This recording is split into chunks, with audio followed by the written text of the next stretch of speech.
I am Pastor Roosevelt and I'll be sharing to you God's Word this morning. So please open your Bible in the book of Proverbs chapter 3 verses 5 to 6. This is quite familiar to all of us, but this is one of the uh, things that a Christian is always has always a tendency to forget, to trust in the Lord. So let's read all together. Proverbs chapter 3 verses 5 to 6. It says here, "Trust in the Lord with all your heart, and do not lean on your own understanding. In all your ways acknowledge Him, and He will make straight your paths." Another thing is in the book of Joshua chapter 1. Joshua chapter 1 verse 5. It says here, "No one shall be able to stand before you all the days of your life, just as I was with Moses. So I will be with you. I will not leave you or forsake you." Before we proceed, let's pray. Our gracious God and Heavenly Father, thank you so much once again for this day. Thank you, Lord, for this opportunity to learn and meditate upon your word. And help us, Father God, as we ponder upon it. Help us to understand it and apply it in our life, Father God, manifesting the truths from your word. Cleanse us and continue to work in our lives, oh God. In Jesus' name I pray. Amen. Okay, so the title of our sermon this morning is Settled About God's Power. Settled about God's power. So what do we mean by the word settled or settle? Do you have any idea? Okay, so the word settle means that you believe that God is indeed powerful, and so you have no doubt that nothing is impossible with Him. So again, the word settle means that you believe that God is indeed powerful, and so you have no doubt that nothing is impossible with Him. So there was a Circa man. I don't know the exact name, but this is just a story of a Circa man. He's always doing daily entertaining people with his talent. So his talent is that he's crossing a line or a rope. He is walking on the rope, crossing that way, going that way. And the people we always have that reaction. We always people shouting, what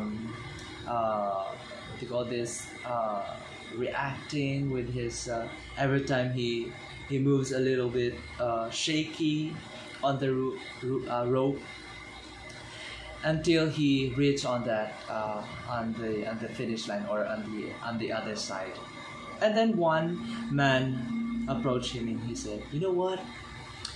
I was so terrified. I was so fascinated with your talent." And he said that, and you know what the response of the Circa man, he said, "Okay, if you really believe in me, if you really want have that kind of response, or do you really want to experience that kind of skills, then come with me, right on my back, and let's cross the rope. Let's go on the other side by crossing this rope." And suddenly, immediately, the guy who approached him said that, "No, I declined." He rejected and then suddenly go away. So there are moments in our lives that as Christians, sometimes we just say that we believe, we just trust in God, but when we experience the actual situation, we are having the hard time to apply it. We are having the hard time to really see the truth or the promise of God in Proverbs chapter 3 verses 5 to 6, and also in Joshua chapter 1 verse 5, which we have read earlier. And also the account of Apostle Peter who walks on the water. So we can see that on the first place, Apostle Peter maybe on the third step or second step, he walked on the water. But then on the next situation or the next moment, he is he's starting to shrink. He's beginning to be what do you call this? Unti-unti siyang nalulunod o unti-unti siyang kinakain ng tubig. So sometimes our faith was just in our lips. Sometimes our faith is just in our words. But when we are in the actual situation, we forget to put our trust in Him. We forget that we have Christ in us. That's why this morning I'm encouraging every one of us that what is really the significance of trusting God? What does it take to trust God? Ano ba ibig sabihin kapag tayo natitiwala sa Panginoon? So this morning, I would like to share to you the acronym of the word trust. The acronym of the word trust, and this acronym will help us to really know the significance of trusting God. So first, letter T.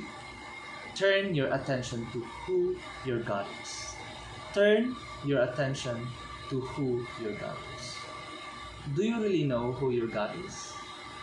Do you really know who God is? His capabilities, His power. Not until you have fully known Him, you will say the Lord is able, nothing's impossible with Him, and you will learn to trust Him 100%. You know what? In the leadership of Joshua right after Moses died, Joshua was so hesitant. Joshua is doubting if he has the capability of leading the Israel nation. But you know what? The God that Moses is serving at his time was the same God who was appointed Joshua to be the leader of the nation Israel. And Joshua forgot that God is with them. That God has promised him that He will never leave him nor forsake him. As God was with Moses and Joshua, in our life as Christians, we should also believe that God can direct us, that God can provide anything for us, everything for us, that God can deliver us from all our incapabilities.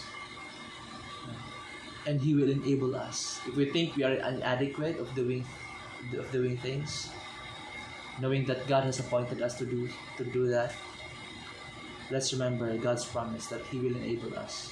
If God has called us to do this, then He will enable us. Remember that. And there is no better place but to the Lord. Remember that if we have in God, if we have in Christ, if we have with Him, if we have Christ in us, then there's no reason for us to be doubtful, to be hesitant.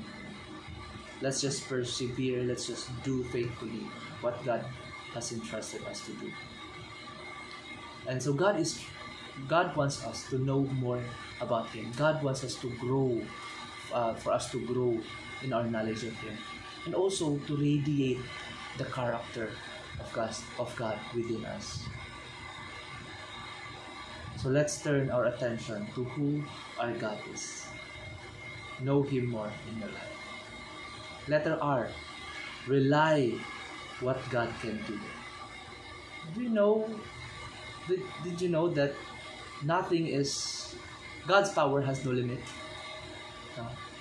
Sometimes we look to Him on our own context. But when we look to Him on His own context, we will just say, Lord, nothing is impossible with you. Nothing is impossible with you. You know what? In 1 Peter chapter 5 verse 7, casting all your care upon Him, for He careth for you. Casting meaning relying, surrendering everything to God, trusting Him in all things, believing that He is the solution of every problem.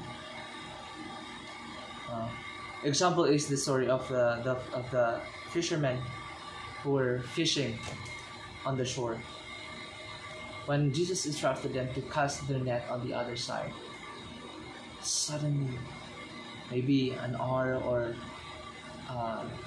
right after they cast their net, there were hundreds, there were thousands, or maybe if not hundreds, thousands of catch. Plentiful catch, bountiful catch. You know what? In 1 Peter chapter 5 verse 7, it says there that cast all your care. All. Everything. It doesn't say that cast some of your burdens. It doesn't say that cast 3/4 of your burdens to the Lord. It says there that cast all your cares upon Him, for He cares for you. God cares for us. You know what? God will do something from nothing out of our ignorance. We will just be amazed on how God works, on how God shows His power. So let's just leave it to the Lord. According to the hymn, leave it there, leave it there. Take it to the Lord and leave it there. Release that rope, release that net, and let God control everything. Because there is a bountiful catch that is awaiting us. He knows the way, He knows the solution, not until you release that rope. Let Him control everything. Let Him control everything. Rely to what God can do. God can do everything for us. Letter U. Not only to turn our attention to who God is, not only to rely to what God can do, but also letter U. Understand your own limitation. Understand, you acknowledge that apart from God, we can do nothing. Understand that we have limitations, but God has no limitations. So trusting in the Lord means you acknowledge that you are nothing apart from Him, except we avail God's power. So God is offering us His power. God is offering us His presence. God uses us and other people to help and provide for whatever you need and wherever you are in need. You know what? There are lots of testimonies around us from different believers, from different contexts, from different situations, on how God works in their lives, on how God provides the needs of His people. Just like the example of Elijah. God provided food for him. God provided protection for him. The story of the Israelites, God provided a shelter, a pillar of fire when they are in need of light, a pillar of clouds when they are in need of shed, and lots of food, manna and quail, water. God provided everything for them, and so we have no reason. There's no reason for us to complain. There's no reason for us to demand, because you know what? God has already offered everything for us, and He is ready to bless us. He is ready to pour His blessing to us, and we just need to understand that we have limitations. We just need to understand that we can do nothing apart from Him. We just need to understand that we are not the solution, but He is only the solution. So let's look up to God. Let's understand that our own capabilities, in our own capabilities, we cannot do it. But with God, everything is possible, because He will and He can. Look to Him. Look to Him. Letter S. Seek God's kingdom first. Seek God's kingdom first. Matthew 6:33. Let's recite all together. But seek ye first the kingdom of God and His righteousness, and all these things shall be added unto you. When you seek God's wisdom, or God's kingdom, God knows that you honor and respect of who He is in your life. You respect Him, you honor. If we seek Him, He is honored. He is being respected. If we do not love God, there is always a possibility that we will commit sin. If we do not seek His kingdom, there is always a possibility for us to commit sin.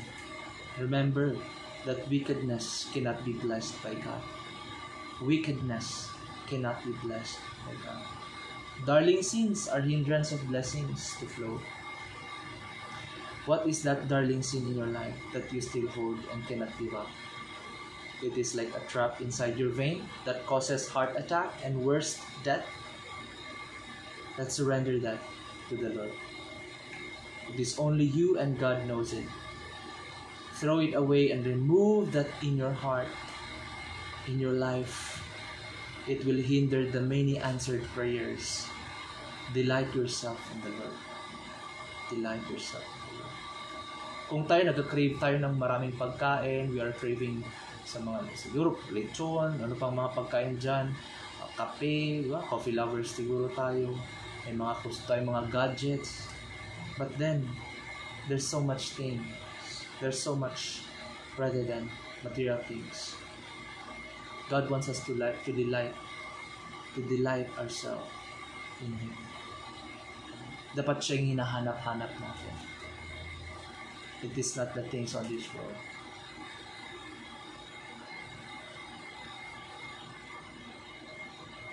There was a story of a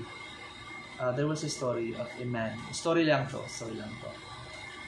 Pumunta siya sa langit. And then, pagpasok niya sa langit, pagbungad niya, sobrang laking mansion. And he said that, wow, I think this is mine, Lord. Is this the mansion that you have prepared for me? And God said, no, this is not yours. And then they walk along together along the street. And then suddenly, a big mansion still appeared in front of them. Then sabi nitong lalaking to, wow, siguro sa akin na to, Lord, no?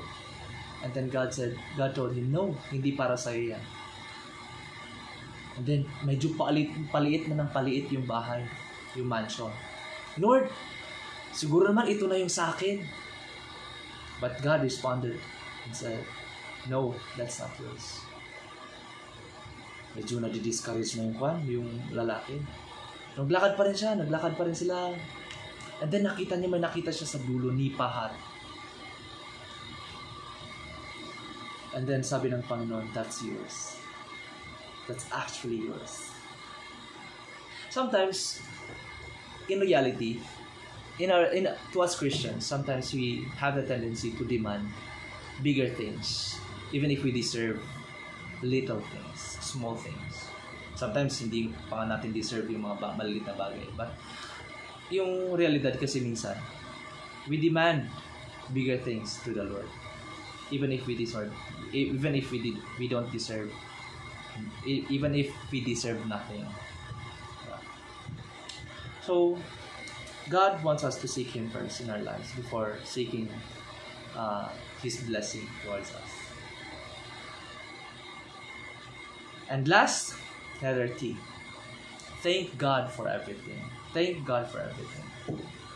When you trust the Lord, whatever may come, you are going to thank Him. 1 Thessalonians 5:18, in everything give thanks, for this is the will of God. Kaya ba natin magpasalamat sa Panginoon when someone dies in our family? Can we still say, thank you, Lord, if we are bombarded with problems? Can we still say, thank you, Lord, if we are bombarded with responsibilities all day?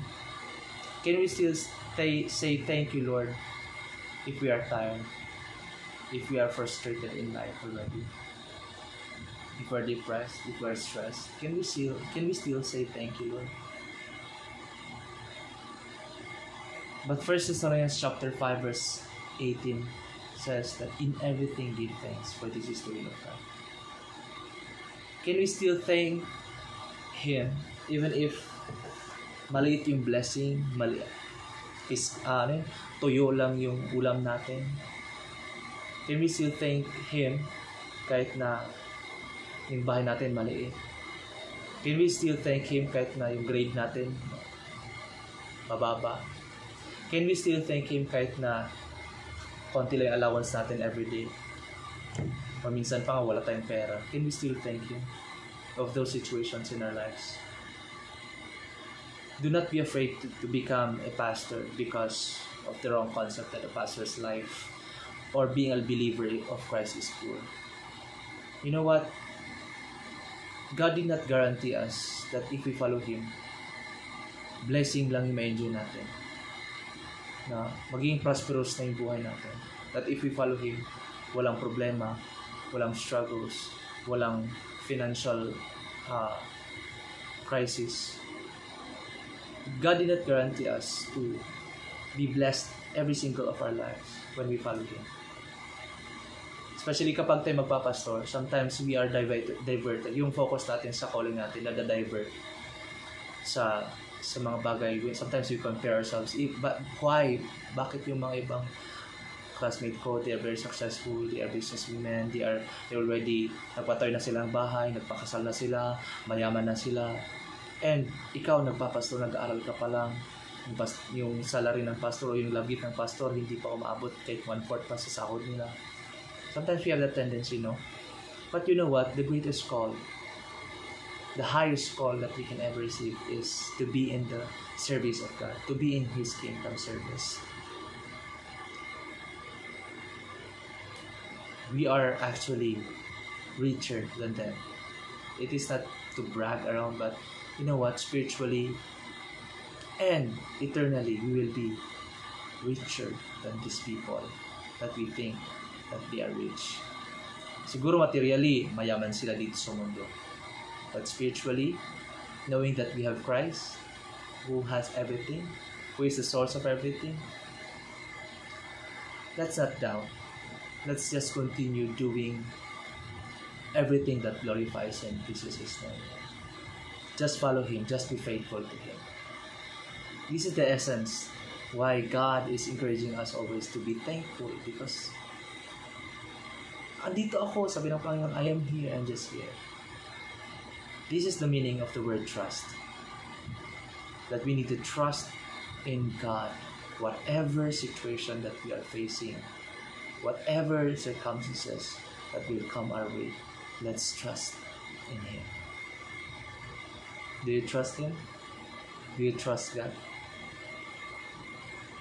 If not, maybe this is the time for you to surrender this area of your life, to surrender your life to Him, to trust in Him, and make Him your life. Let's pray. Dear Lord and Heavenly Father, thank you for teaching us this morning once again to trust in you, to believe in your power, to believe in your name. Thank you so much for your promises that is true, your testimonies, your words, oh God. Thank you, Lord, for everything that you've done in our lives. And thank you for always redirecting us to what really glorifies you. Continue to direct our ways and teach us on the things that we need to learn every day, oh God, that we need to apply. Once again, Lord, we acknowledge that we are weak, and yet we are strong because we have you. In Jesus' name I pray. Amen.